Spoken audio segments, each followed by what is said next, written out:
ഇന്ന് തന്നെ ഡൗൺലോഡ് ചെയ്യൂ. കാണൂ നിങ്ങളുടെ ഫേവറേറ്റ് ഷോസ്. അതെ, ഇത്രയും കാനമുള്ളൊരു ചെടിച്ചട്ടി അങ്ങനെ വെറുതെ ഒന്നും താഴോട്ട് വീഴില്ല. താൻ കടന്നു വരുന്നതിന്റെ കൃത്യം മുന്നിലായിട്ട്. ഇതെന്തായാലും ആരോ മനഃപൂർവ്വം ചെയ്തു തന്നെയാ.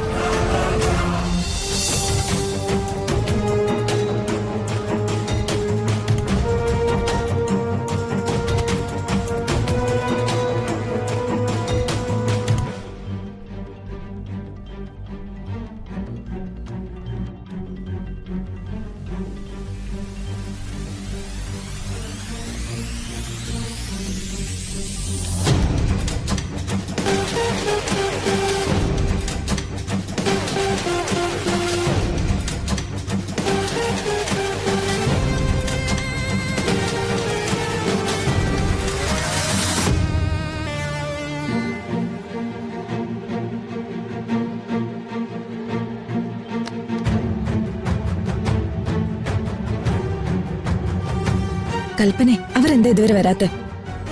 അവര് വരും. പക്ഷേ എന്റെ പേടി എന്താണെന്നറിയോ? ഇതുവരെ നമ്മൾ രാധികക്കെതിരെ നടത്തിയ എല്ലാ കാര്യങ്ങളും പിഴച്ചിട്ടേ ഉള്ളൂ. ഇനി ഇതുകൂടി പിഴച്ച ഇന്ന് അവന് പിഴക്കില്ല. അവന്റെ അച്ഛനെ ജയിലിൽ അടച്ചതിന്റെ പ്രതികാരം ഇന്ന് അവൻ തീർത്തിരിക്കും.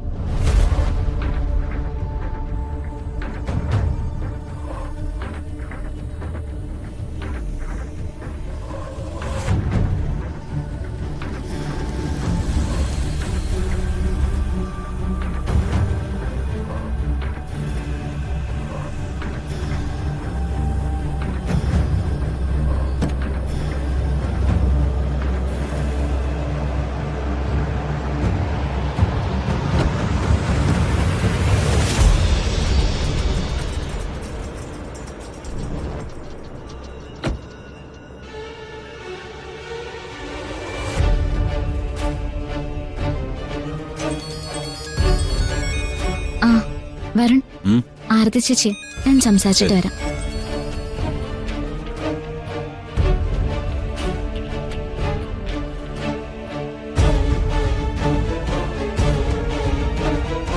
അതെ, ആയിക്കോട്ടെ. ചേച്ചി അനിയത്തിയും കൂടി ആവുമ്പോ ഞാൻ വെറുതെ കാവല് നിൽക്കേണ്ട കാര്യമില്ലല്ലോ. ഓ,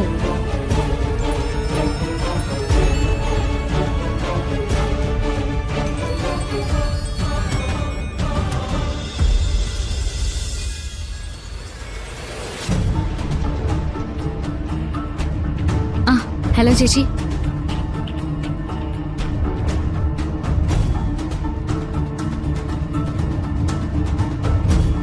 ഓ, സന്തോഷായി. ഫോൺ എടുത്തപ്പോ തന്നെ തിരുത്തില്ലാതെ നീ ചേച്ചിന്ന് വിളിച്ചല്ലോ.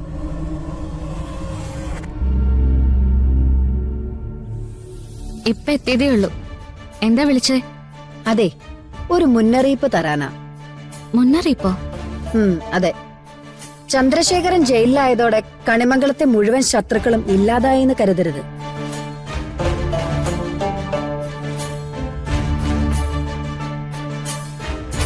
അതിനേക്കാൾ വിഷമുള്ള കുറെ എണ്ണം കണിമംഗലത്ത് ഇപ്പോഴുണ്ട്. അതുകൊണ്ട് നീ സൂക്ഷിക്കണം.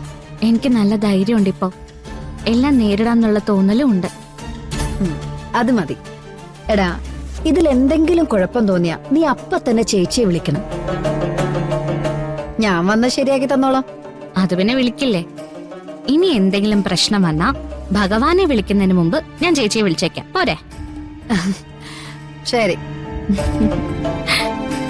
ആ, ഓക്കെ.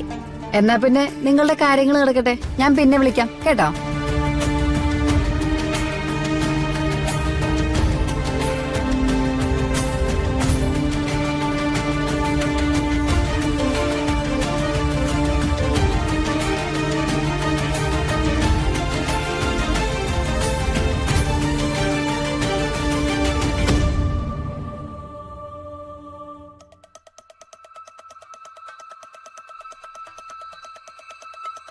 ആ, ശരി.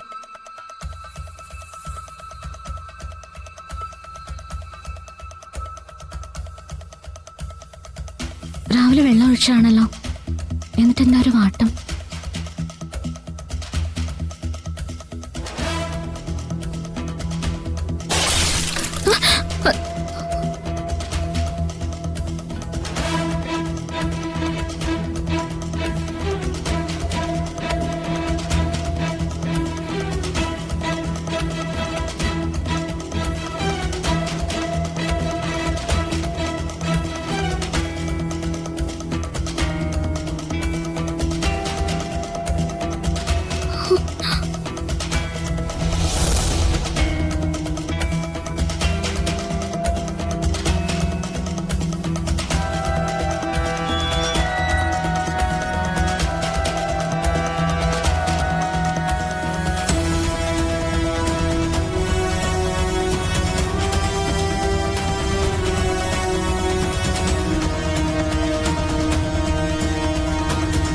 രാധികേ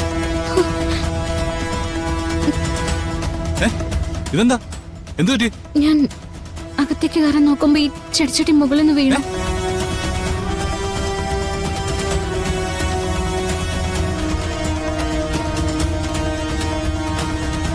മുമ്പൊരിക്കലും ഇങ്ങനെ ഉണ്ടായിട്ടുണ്ട്. അതിനുശേഷം ഞാൻ ചെടിച്ചട്ടിയെല്ലാം അവിടുന്ന് മാറ്റി വെച്ചതാ. വാ നോക്കാം. താൻ വന്നേ.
അതെ, ഇത്രയും കനമുള്ളൊരു ചെടിച്ചട്ടി അങ്ങനെ വെറുതെ ഒന്നും താഴോട്ട് വീഴില്ല.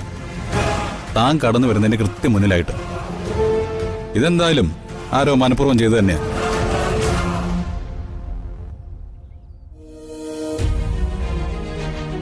വരുൺ മുമ്പൊരിക്കലും ഇങ്ങനെ ഉണ്ടായിട്ടുണ്ട്. ആ, അതിനുള്ള പരിഹാരവും ചെയ്തിട്ടുണ്ടല്ലോ.